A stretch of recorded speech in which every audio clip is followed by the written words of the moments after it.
Hey, thank you, Mr. Speaker. We all know that good doesn't always win.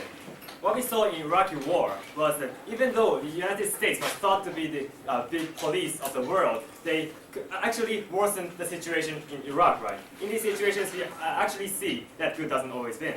And therefore, we believe the state shouldn't teach the unreal matter in these situations because, for example, under the status quo, we don't teach, the public education doesn't teach religion, right? Because we prioritize this reality in the world in the status quo.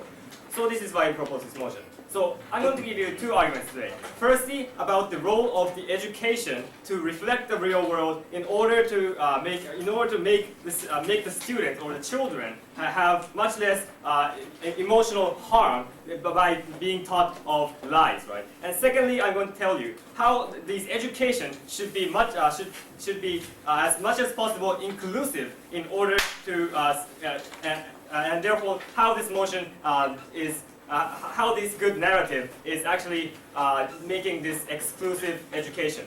Okay, but before moving on, some models. So the idea we support today is like, of course we support both narratives. We just regret this dominant narrative of like good always winning, right? So we still like teach these rules of the whole society or so forth, but we like at the same time we try to show those children like those fairy tales in which those devils win, right? So in these situations we support these things.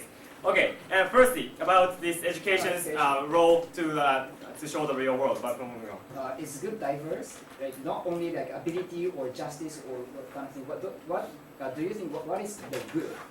Okay, thank you. So, for example, good can be many things like strength or like kindness or diligence or so forth. Okay, and I'm moving on to my first matter. So we believe that education has to reflect the real world as much as it does. Precisely because this education is the primary goal of education is doing the good for the practical good for the students, right? For the children. So, for example, this is why we teach math or language to those primary school students because we believe it is essential for their lives, right? So, like we believe, in this debate today, the full knowledge of the reality is the best. So, for example, what happens if we ignore this reality? So, for example, what if we teach those students that academic ability is everything, so you have to study every single day, right? What happens to this child is that someday he'll realize that academic ability is not everything, right? They actually recognize that other, like for example, your morality or other things are important, right? In these situations, for this child, the education,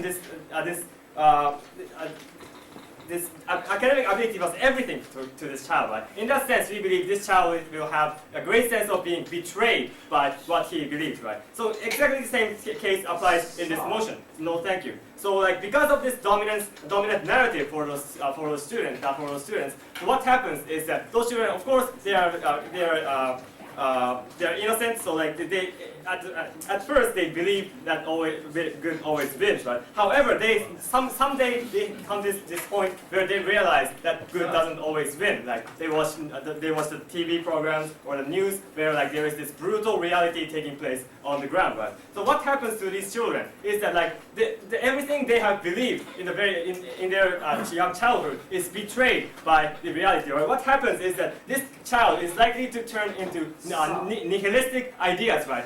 Everything is a lie in this reality. There is nothing I can do. There's no meaning of making effort or so forth, right? In these situations, we believe that the children's emotions are greatly harmed. But what happens in our paradigm is that because in the first place we try to teach both narratives in which the good wins and at the same time sometimes the bad wins, right? In these situations, the children are used to knowing the reality. So therefore, we can decrease this decrease this possibility of those children being betrayed. So like in these situations, we can see that the children can like can recognize the reality and then like try to make effort in order to like change this situation, bad situation where like those really weak people are being like bullied, right? So in these situations, we believe the education can work in order to make the children like make effort in our paradigm. This is why we propose this motion. And secondly, moving on to my second argument about this inclusive education. Before moving on, closing.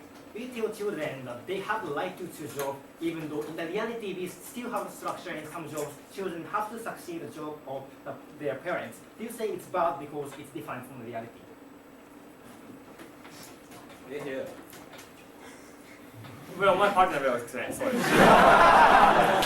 moving on to my second argument. So about the inclusiveness of education. So we believe education should be inclusive for two reasons. Firstly, precisely because those children are the next generation to make up the society, right? And we all believe that inclusive society should be something that should be preferred, right? In these instances, the education should be inclusive as possible. But moreover, secondly, under status quo, we can see those liberal democratic governments moving towards integration, right? In the past, they have oppressed those races or those other people. But right now, they are moving towards integration. So therefore, we believe education should align with this idea.